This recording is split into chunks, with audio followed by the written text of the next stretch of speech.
क्या लगता है आपको अगले साल डूम्सडे का रिलीज डेट है तो इस साल के एंडिंग तक डूम्सडे का ट्रेलर आ जाएगा? क्या आप विश्वास करने के लिए तैयार हो कि जो मूवी अगले 15 महीनों के अंदर रिलीज होने जा रहा है उस मूवी का फिल्मिंग अभी तक चालू नहीं हुआ है? इवन बेंचो मैं कहा फिल्मिंग की बात कर रहा हूं, आपको पता नहीं है तो रिपोर्ट्स के अकॉर्डिंग मूवी का स्क्रिप्टिंग अभी तक कंटिन्यू है। एवेंजर्स डूम्सडे और सीक्रेट वॉर्स को एंड गेम की टाइम ट्रेवल कॉन्सेप्ट से भी कई गुना बेहतर बनाना कंपलसरी है।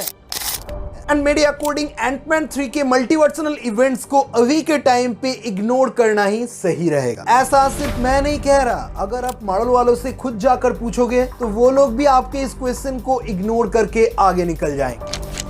2022 से मार्वल वालों ने अपने मूवीज की पोस्ट क्रेडिट सीन्स को लिटरली मजाक बना के छोड़ दिया है। मार्वल वालों इतना ज्यादा चालाकी ज्यादा दिन तक नहीं चलने वाला। ब्रेव न्यू वर्ल्ड, थंडरबोल्ट्स ये करेंगे मार्वल मल्टीवर्स को सेटअप, जिन मूवीज में 5-5 मिनट के रेड हल्क और सेंट्री को दिखा के ऑडियंस को बेवकूफ बनाया जा रहा है। इस साल दिसंबर में ना सही अगले साल जनवरी के अंदर ही इन्हें एवेंजर्स डूम्सडे का ट्रेलर डालना ही होगा। भाई एक अवतार 2 के लिए 14-15 साल का टाइम लग जाता है और मार्वल वाले 7-8 महीनों के अंदर एंड गेम की रिकॉर्ड तोड़ने की सोच रहे हैं।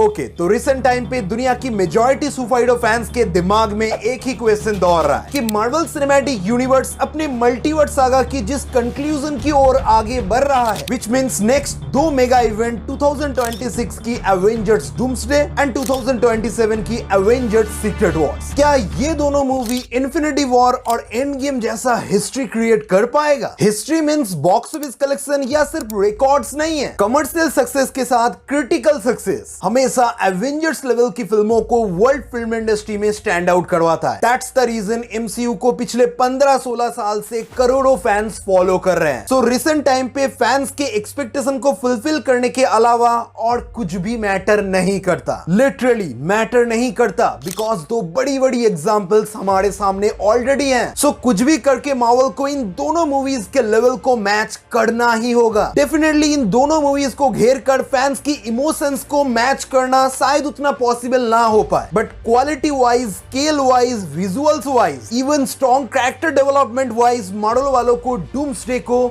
नेक्स्ट इन्फिनिटी वॉर बनाना ही होगा, देन एवेंजर्स सीक्रेट वॉर्स को नेक्स्ट एंड गेम, बिकॉज किसी भी एंगल से कुछ भी कॉम्प्रोमाइज करने का रास्ता इनके पास नहीं है। फिर भी सोचो, मैं तो जस्ट उन मूवीज के लेवल को मैच करने की बात कर रहा हूं, जबकि एमसीयू की current plot and story line wise Avengers doomsday और सीक्रेट वॉर्स को एंड गेम की टाइम ट्रेवल कॉन्सेप्ट से भी कई गुना बेहतर बनाना कंपलसरी है। जहां इन्फिनिटी सागा का लेवल एक यूनिवर्स नहीं, सिर्फ एक प्लैनेट अर्थ की पॉपुलेशन को सेव करने तक लिमिटेड था, जहां अर्थ के बाहर 4-5 प्लैनेट्स को इंक्लूड करके ओवरऑल कहानी को कंक्लूड कर दिया गया था। और उस इन्फिनिटी सागा के कंपैरिजन में आज का मल्टीवर्स सागा का लेवल एमसीयू की मेन 616 यूनिवर्स की तरह अनगिनत अर्थ्स की कहानी है, अनगिनत प्लैनेट्स की कहानी है, अनगिनत यूनिवर्सेस की कहानी है, जहां टाइम ट्रेवल का कॉन्सेप्ट सिर्फ एक यूनिवर्स की पास्ट, प्रेजेंट, फ्यूचर में ट्रेवल करने तक लिमिटेड नहीं है, बल्कि ये मल्टीवर्स सागा मल्टीपल यूनिवर्सेस के ऊपर टाइम ट्रेवल करने के ऊपर बेस है। विच मींस एग्जांपल के तौर पे हमारे मेन एमसीयू कैरेक्टर्स मेन अर्थ 616 से अर्थ 838 में सिर्फ ट्रेवल ही नहीं, बल्कि वहां जाके उस यूनिवर्स के पास्ट, प्रेजेंट एंड फ्यूचर में झांक सकते हैं। सपोज अगर आज हमारे डॉक्टर स्ट्रेंज भाई साहब चाहें तो वो इस मेन 616 यूनिवर्स से ट्रेवल करके अर्थ 838 में पहुंच सकते हैं और वहां पहुंच के वो उस यूनिवर्स के पास्ट, प्रेजेंट एंड फ्यूचर के इवेंट्स में पार्टिसिपेट कर सकते हैं। सपोज आज अगर डॉक्टर स्ट्रेंज चाहें तो वो directly multiverse of the Madness के इवेंट्स में पार्टिसिपेट कर सकते हैं। आई मीन वहां जाके देख सकते हैं कि वो इवेंट्स किस तरीके से हुआ था, समझ रहे हो ना? सो कैन यू इमेजिन ये कॉन्सेप्ट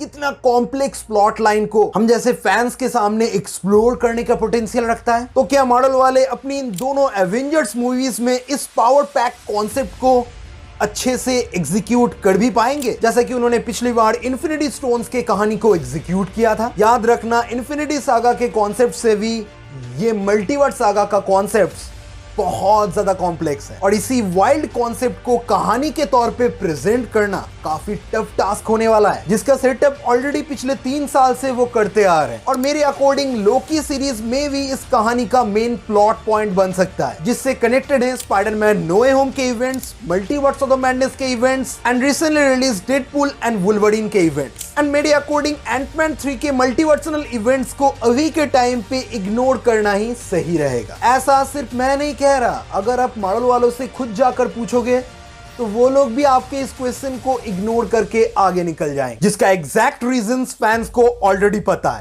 है ना? Anyways, let's talking about the main source of hype is buildup, because Infinity War and Endgame level का बिल्डअप अभी तक हमें मल्टीवर्स सागा में देखने को नहीं मिला है। बिकॉज 2022 से मार्वल वालों ने अपने मूवीज की पोस्ट क्रेडिट सीन्स को लिटरली मजाक बना के छोड़ दिया है। मेरे भाई याद करो Spiderman No Way home movie का पोस्ट क्रेडिट सीन, जहां हमें मल्टीवर्स ऑफ द मैडनेस का एक अच्छा ट्रेलर दे दिया गया था। उस मंत्र को मत पढ़ना, इसमें बहुत खतरा है। क्यों? हमने स्पेस टाइम के साथ छेड़खानी की। मल्टीवर्स एक ऐसा कॉन्सेप्ट है जिसके बारे में हम बहुत कम जानते हैं। यही एक रास्ता था। तब वो मूवी रिलीज होने में लगभग 5 महीने तक टाइम था, और उन 5 महीनों के अंदर हमने multiverse of the madness related इतने सारे थ्योरीज डिस्कशन देखा है जिसका कोई लिमिट नहीं था। उस मूवी का हाइप तो आसमान में था ही साथ मार्वल की फ्यूचर को लेकर फैंस फिर से एक्साइटेड हो चुके थे। जैसे इन्फिनिटी वॉर रिलीज के पहले थॉर लव एंड थंडर जैसे मूवी ने हमें एक्साइटेड किया था। लिटरली मेरे according multiverse of the madness उससे भी ज्यादा हाइप अचीव करने में सक्सेसफुल रहा था। देन मूवी ने जिस लेवल पे फैंस को डिसअपॉइंट किया, हमारी एक्साइटमेंट और एक्सपेक्टेशंस के ऊपर जिस तरीके से मूवी ने मूड दिया, उस टाइम से मार्वल की फ्यूचर को लेकर सारी की सारी उम्मीदें फैंस के बीच में लगभग खत्म हो चुका था। बट मेरे भाई मूवी का कमर्शियल सक्सेस देखने लायक था। ये मूवी लिटरली बॉक्स ऑफिस पे $1 बिलियन कमाते कमाते चूक गया। बस इस मूवी के फीडबैक को देखकर मार्वल वालों को जो डर महसूस हुआ, वो डर अभी भी मार्वल की रिसेंट मूवीज पे साफ साफ नजर आता है कि किस तरीके से हर एक मूवी में ये सेव खेलने की कोशिश कर रहे हैं। सबसे पहले तो उन्होंने इस इंपॉर्टेंट मूवी के पोस्ट क्रेडिट सीन्स को वेस्ट किया। देन उसी साल ब्लैक पैंथर 2 मूवी को एक सेपरेट सीक्वल मूवी की तरह छोड़ दिया। इसके बीच में क्रिश्चियन बेल की बैटमैन की बच्चा चोर वाला एक कहानी भी था। क्या करे, कमजोर दिमाग इतना कुछ याद कैसे रखेगा। बाकी एंटमैन 3 मूवी का कोई अस्तित्व नहीं है, मैंने पहले ही कह दिया है। देन गार्डियंस 3 जेम्स गन का लास्ट मॉडल मूवी सेव खेल के सीक्वल बना के $800 बिलियन का बिजनेस करके निकल गया। देन 2023 के एंड में एक पिक्चर आया था, शायद मुझे उतना याद नहीं है। मैं बता रहा हूं, तुम भी याद करने की कोशिश मत करो, चुपचाप आगे निकल जाओ, समझे। फिर तो सीधा आ टपकता है 2024 की जुलाई में डेडपूल एंड वुल्वरीन। और सैडली मार्वल वाले इतना चालाक हैं, पहले तो उन्होंने इस मूवी के अंदर MCU ले लो या फिर एक्समैन यूनिवर्स, दोनों यूनिवर्स से ज्यादा कुछ माल मटेरियल नहीं किया। देन कुछ कैमियोस मार के नॉस्टैल्जिया पे खेल गया, थोड़ा बहुत फैन सर्विस वाली मासी मूवमेंट्स दिखा दिए, और हम बेवकूफ ऑडियंस क्वालिटी मूवीज के भूख में इस मूवी के ऊपर प्यार बरसा दी। और लिटरली सेव खेलकर बॉक्स ऑफिस के अंदर $1.3 बिलियन कमा के कब निकल गया हमें लिटरली पता ही नहीं चला, वो भी without any single criticism and hate. मामलो वालों, इतना ज्यादा चालाकी ज्यादा दिन तक नहीं चलने वाला। देन क्या, विदाउट एनी बिल्डअप अचानक से मल्टीवर्स सागा की पिछले 3 सालों के इवेंट्स को गलत साबित करके ये आ गया।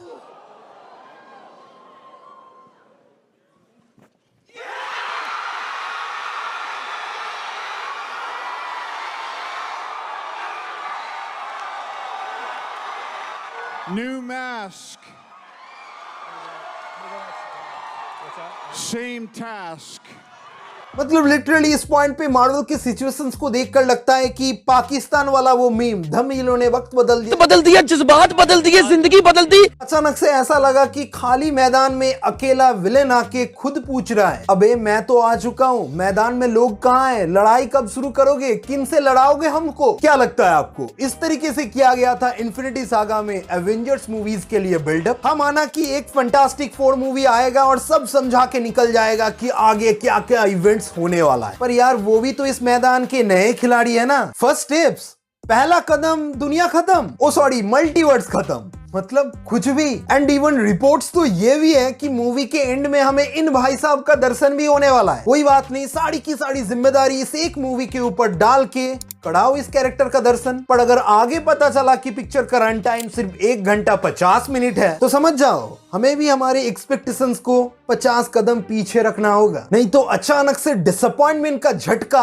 ऐसे लगेगा कि उठ नहीं पाओगे। वैसे भी देख रहे हो ना, मार्वल वाले अपने मल्टीवर्स सागा की बिल्डअप के लिए किस तरीके की पिक्चरों को रिलीज कर रहे हैं। ब्रेव न्यू वर्ल्ड, थंडरबोल्ट्स, ये करेंगे मार्वल मल्टीवर्स को सेटअप। ये बिल्ड कर रहे हैं डूम्सडे की बिगिनिंग को। जिन मूवीज में 5-5 मिनट के रेड हल्क और सेंट्री को दिखा के ऑडियंस को बेवकूफ बनाया जा रहा है। इट्स फील लाइक कि मार्वल वालों को खुद को ही नहीं पता कि उन्हें आगे जाके दिखाना क्या है। पिछले 3 साल से कैंग डायनेस्टी मूवी को सेटअप करके अचानक से प्लान चेंज। लाइक पैसा है तो सब पॉसिबल है। हटाओ कैंग वैंग को, हमें किसी रियल लाइफ विलेन को एमसीयू का विलेन नहीं बनाना है, हमारे पास इससे भी कुछ खास है। तो बेवकूफों, इसी खास को और खास बनाने के लिए थोड़ा सा ढंग का खास माल तो लाओ। कुछ ऐसा लाओ जो हमें फील करवाए, लिटरली फील करवाए कि हाँ कुछ आगे बड़ा आने वाला है, कुछ ग्रैंड लेवल का वॉर क्रिएट होने वाला है, इवेंट होने वाला है। ना कि ये चीप क्वालिटी में रिशूट किया हुआ ब्रेव न्यू वर्ल्ड का पोस्ट क्रेडिट सीन। मतलब एक छोटा सा बच्चा भी ना ब्रेव न्यू वर्ल्ड का ये पोस्ट क्रेडिट सीन देखकर पकड़ लेगा कि किस तरीके से इन्होंने फिर से हमें चूतिया बनाया। अभी डूम्सडे मूवी रिलीज होने में ऑलमोस्ट 1.5 साल का टाइम बाकी है ना? तो याद करो जब इन्फिनिटी वॉर रिलीज होने में 1.5-2 साल का टाइम बाकी था। 2016 मार्वल की one of the best game changing character Doctor Strange का एंट्री होता है। Then Guardians of the Galaxy volume 2 जिसमें एक इन्फिनिटी स्टोन का मेजर रोल था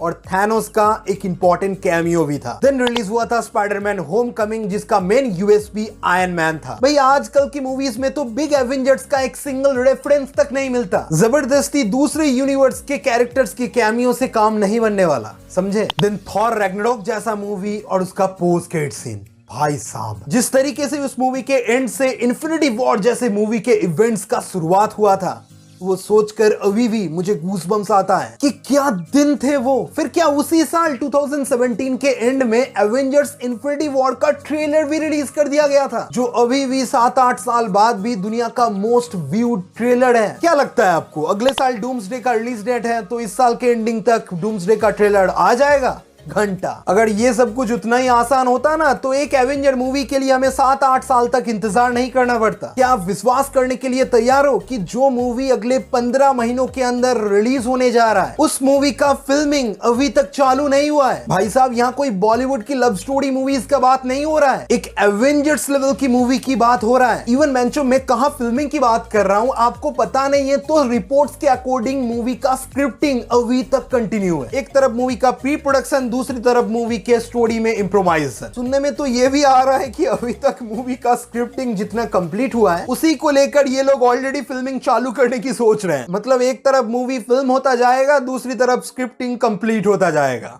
भाई साहब लिटरली भाई मैंने कभी जिंदगी में नहीं सोचा था कि मार्वल वालों की भी ऐसी नौबत आ सकती है। यार देखो ये सब बताते हुए भी मुझे उतना खुशी नहीं मिल रहा है जितना आप सोच रहे हो। एज एन मार्वल फैन मैं अपनी फीलिंग्स और थॉट्स को जस्ट आपके साथ शेयर कर रहा हूँ। यार देखो ना, रिसेंटली हॉलीवुड रिपोर्टर वालों ने ये कंफर्म कर दिया है कि स्पाइडरमैन 4 जुलाई 2026 में आएगा, विच मीन्स एवेंजर्स डूम्सडे के बाद। तो सीधा फैंटास्टिक फोर से लेकर एवेंजर्स डूम्सडे तक 11 महीनों का गैप मार्वल स्टूडियोज हमें प्रोवाइड कर रहे हैं। अगर डूम्सडे का फिल्मिंग सही टाइम पे खत्म हुआ तो, नहीं तो ये गैप और भी बढ़ने वाला है। बिकॉज एवेंजर्स लेवल की मूवी के लिए मिनिमम 6 महीने की प्रमोशनल कैंपेन रिक्वायर्ड है, विच मीन्स इस साल दिसंबर में ना सही अगले साल जनवरी के अंदर ही इन्हें एवेंजर्स डूम्सडे का ट्रेलर डालना ही होगा, जो मुझे पर्सनली पॉसिबल होता हुआ नजर तो नहीं आ रहा है। ये कोई बॉलीवुड मूवी थोड़ी है, वीएफएक्स सीजीआई का हेवी वर्क है गुरु, टाइम लगता है। और जल्दबाजी में मार्वल की किया हुआ काम कितना घटिया हो सकता है वो तो हमने सी हल्क में ऑलरेडी विटनेस कर लिया है। भाई एक अवतार 2 के लिए 14-15 साल का टाइम लग जाता है, तब जाके बिजनेस लेवल पे मूवी $2 बिलियन